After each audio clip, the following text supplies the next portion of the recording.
Assalamualaikum warahmatullahi wabarakatuh. Perkenalkan, nama saya Denisa Sinta Dewi Pamungkas, mahasiswa Prodi Ekonomi Pembangunan, Fakultas Ekonomi dan Bisnis. Pada akhir tahun 2021, media berita air kami menyampaikan bahwa krisis air bersih kini ancam Kota Bandung.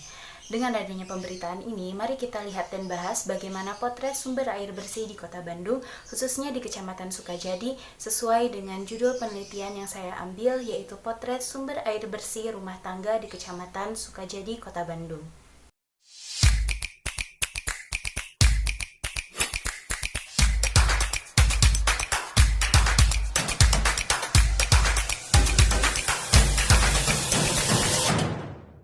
Pada penelitian ini, saya menggunakan metode penelitian deskriptif kuantitatif yang merupakan metode penelitian yang bertujuan untuk membuat gambaran atau deskripsi tentang suatu keadaan secara objektif menggunakan angka, mulai dari pengumpulan data, penafsiran data, serta penampilan hasil data.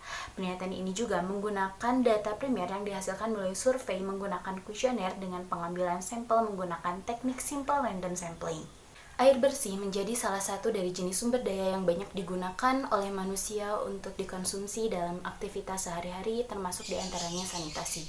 Mengacu pada pembangunan berkelanjutan atau Sustainable Development Goals, target ke-6 yaitu Clean Water and Sanitation atau air bersih dan sanitasi, dengan salah satu indikatornya yaitu Safe and Affordable Drinking Water, yaitu memiliki arti akses universal terhadap air minum yang aman dan terjangkau bagi semua.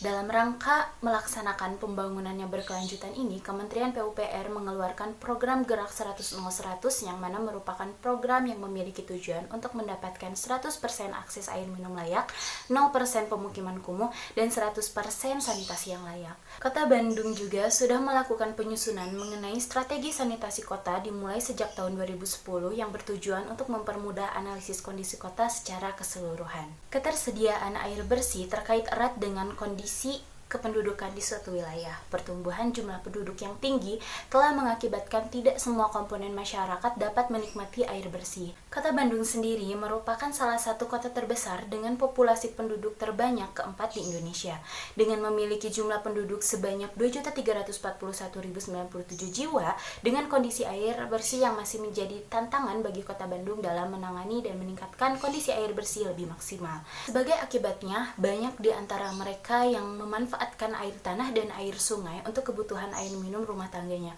padahal air tersebut belum tentu layak untuk dikonsumsi. Salah satu kecamatan di Kota Bandung yang masih memiliki permasalahan mengenai air bersih adalah Kecamatan Sukajadi. Berdasarkan data survei yang didapatkan melalui kegiatan survei profil kewilayahan yang dilaksanakan oleh Badan Perencana Pembangunan, Penelitian dan Pengembangan Bapelitbang Kota Bandung, dengan jumlah responden sebanyak 4.141 respon. Dalam data akses sumber air bersih masyarakat di Kecamatan Sukajadi, ada 3 sumber air yang didasarkan sebagai sumber air bersih, yaitu sumur bor, PDAM, dan membeli air secara eceran. Dilihat dari data, sebagian besar responden memilih sumur bor sebagai sumber air bersih sebanyak 2.569 responden atau sebanyak 62,04% di Kecamatan Sukajadi.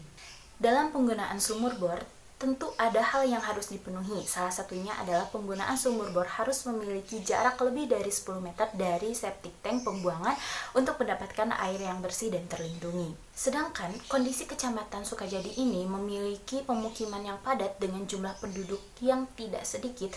Begitu juga dengan kondisi tanah yang rendah menjadikan sumur bor di pemukiman penduduk Kecamatan Sukajadi dinilai kurang efektif karena rawan tercemar. Selanjutnya, responden yang menggunakan PDAM sebanyak 26,27% atau 1088 orang yang menggunakan PDAM sebagai sumber air bersih.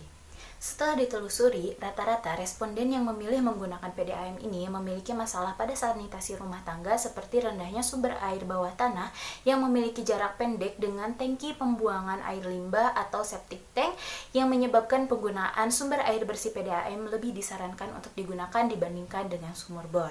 Begitu juga dengan 0,17% responden atau 7 orang yang membeli air secara eceran dengan alasan kualitas air cukup buruk di lingkungannya, baik itu sumur bor ataupun PDAM. Selain itu, permasalahan utama air bersih yang sering terjadi di perkotaan yaitu tidak tersedianya koneksi dan akses yang baik dalam sistem perpipaan terhadap perusahaan daerah air minum atau PDAM. Dapat ditarik kesimpulan bahwa sumber air bersih rumah tangga di Kecamatan Sukajadi mayoritas berasal dari sumur bor. Di urutan kedua bersumber dari PDAM, lalu membeli air secara eceran. Berdasarkan hal itu, diharapkan masyarakat dan pemerintah dapat bekerja sama dalam pembangunan sumber air bersih dengan mempertimbangkan lokasi dan memenuhi syarat pembangunan air bersih. Semoga dengan adanya penelitian ini dapat membantu masyarakat juga pemerintah untuk membangun bersama akses air bersih dan juga sanitasi sesuai dengan kondisi lingkungan agar pembangunan berkelanjutan dapat terlaksana dengan baik. Terima kasih. Wassalamualaikum warahmatullahi wabarakatuh.